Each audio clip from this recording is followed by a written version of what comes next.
Jour de contre-la-montre, à Charmes-sur-Rhône ce matin, les mécaniciens ont la tête dans le guidon. Tous les vélos de chrono doivent être opérationnels dans quelques heures. Tout est fait, tous les réglages nécessaires. On est sur un total de 14 vélos de chrono.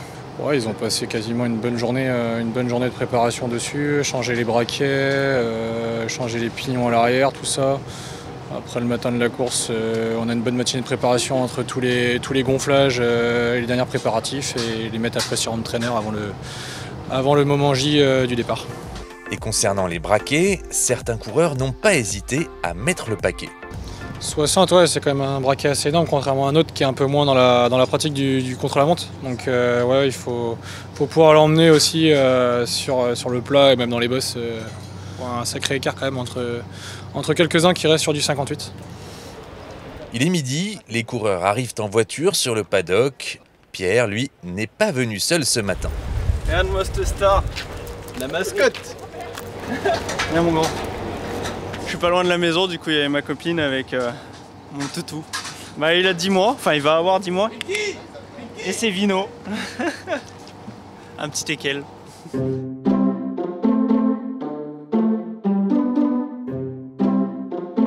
Un supporter de choix pour encourager son maître, double champion de France du contre-la-montre. Ça fait du bien de faire un chrono, même si j'en ai fait un à la Mayenne, c'était plus un prologue qu'un chrono. Mais là du coup de refaire un effort, on avait changé ma position un petit peu quand j'étais monté en Belgique avant la Mayenne, donc essayer de valider tout ça et de préparer le France.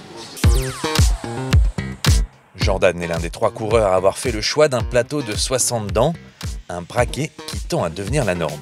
Du coup j'ai mis un plateau de 60, bon c'est pas vraiment moi qui choisis, c'est plus les entraîneurs qui décident de ça en fonction du parcours. Donc là aujourd'hui on a une bosse en milieu de parcours, donc d'avoir un plateau de 60 c'est bien pour le plat, du coup on a un meilleur alignement de chaîne et du coup après on passe sur le petit plateau dans la montée, un 46 et après on peut remettre le grand plateau pour la fin du parcours quoi.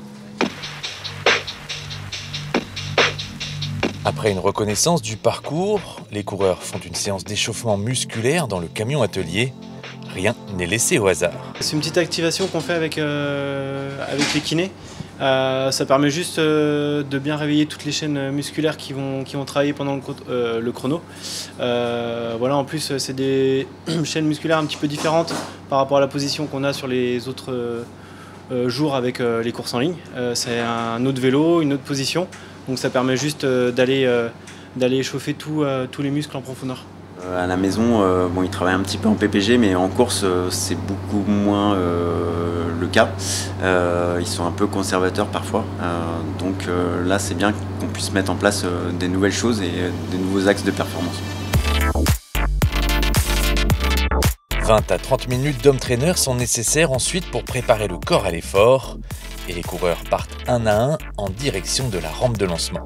On est bien concentré, on est dans sa bulle. Et puis on essaie de se remémorer un petit peu les parties qu'on a pu séquencer avec les entraîneurs pour par exemple nos allures. Et voilà, on essaye de rester focus là-dessus et puis de se mettre dans sa bulle.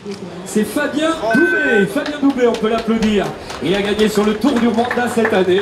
C'est Pierre Latour qui réalise le meilleur temps de l'équipe en avalant les 17 km du parcours en un peu plus de 22 minutes. Demain, entre Saint-Priest et Mâcon, c'est la dernière chance pour les sprinteurs de lever les bras avant 3 jours en montagne qui s'annoncent intenses.